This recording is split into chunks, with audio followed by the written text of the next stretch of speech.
Welcome to Kenton Teaches. Enjoy the video. You'll start by securing the watch and minimizing interruptions. First, turn off workout tracking and silence notifications so accidental inputs won't move the strap. Next, lay the Galaxy Watch 4 face down on a soft cloth. This prevents scratching the screen.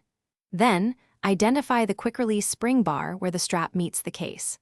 Once located, grip the tiny pin with your fingernail or a small tool and pull it inward. This compresses the spring, so the strap begins to free from the lug.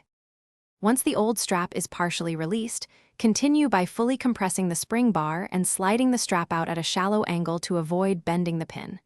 With the new strap, insert one spring bar tip into its lug hole first. This holds it steady.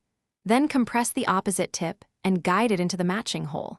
Make sure to line up holes precisely so the pin seats correctly. After releasing, gently tug the strap to confirm the spring bar has snapped and locked into place. You finish by verifying fit and comfort. First, visually confirm the strap orientation. Buckles should face outward when worn, and then give the strap a firm, controlled tug to ensure both spring bar ends are seated. If you notice any side-to-side play, remove and reseat the spring bar. Debris or misalignment is usually the cause. If the pin refuses to seat, inspect for a bent or damaged spring bar and replace it.